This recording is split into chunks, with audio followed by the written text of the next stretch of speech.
Friends, ఈ వీడియోని చూసే ముందు ఈ వీడియో మాత్రం తప్పకుండా లైక్ చేయండి, అలాగే మన ఛానల్ని సబ్స్క్రైబ్ చేసుకోండి. పక్కన ఉన్న బెల్ ఐకాన్ మీద క్లిక్ చేయండి, మీకు ఆల్ నోటిఫికేషన్స్ వస్తాయి. తర్వాత కామెంట్ సెక్షన్లో మాత్రం దిస్ వీడియో ఈజ్ అమేజింగ్ అని టైప్ చేయండి.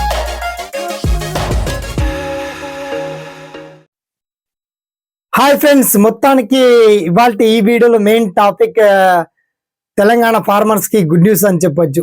రెన్యువల్ చేసుకున్నటువంటి రైతులందరికీ గ్యారంటీగా అండ్ ఒరిజినల్ గా రుణమాఫీ వర్తిస్తుందని చెప్పేసి అసెంబ్లీ సాక్షిగా బట్టి విక్రమార్క మాట్లాడుతున్నారు. దీనికి సంబంధించి పర్టికులర్ డీటెయిల్స్ అన్ని షార్ట్ కట్లు అంటే రెన్యువల్ చేసుకున్న వాళ్ళకి రుణమాఫీ వర్తిస్తుందా, రెన్యువల్ చేయని వాళ్ళకి కూడా రుణమాఫీ వర్తిస్తుందా, దీనికి సంబంధించి పర్టికులర్ డీటెయిల్స్ చాలా క్లియర్ అండ్ వెల్కర్ గా తెలుసుకుందాం. ఓకేనా? So let start our topic.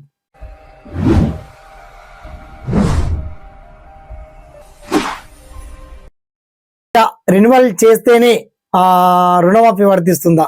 అయితే ఆల్రెడీ ఇప్పటికే చాలా మందికి నేను చెప్పాను, పాత లిస్ట్ వచ్చిందండి, పాత లిస్ట్ వచ్చిందండి, వన్స్ బ్యాంక్ వెళ్ళండి, లిస్ట్ వచ్చేసింది, ఓకే, దాన్ని రెన్యువల్ చేసుకోండి దయచేసి.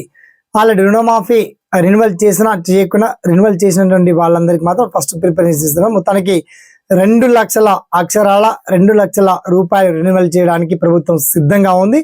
అలాగే ఆర్థిక శాఖ మంత్రి బట్టి విక్రమార్క కూడా చాలా స్పష్టంగా తెలియజేశారు, రుణమాఫీ చేసి తీరుతామని చెప్పేసి, ఇచ్చినటువంటి వాగ్దానాన్ని నిలబెట్టుకుంటామని చెప్పేసి రుణమాఫీ కార్యాచరణ చాలా సిద్ధంగా ఉంది.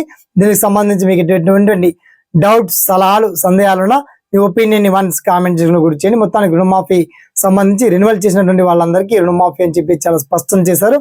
అయితే దిశా నిర్దేశాలన్నీ కూడా వెల్లడించారు కాబట్టి పర్టికులర్ డీటెయిల్స్ అని మీకు వీడియో కింద కామెంట్ సెక్షన్లో తెలియజేసాం. ఓకేనా? సదా మీ సేవలో SPN education YouTube channel. Thanks for watching. జై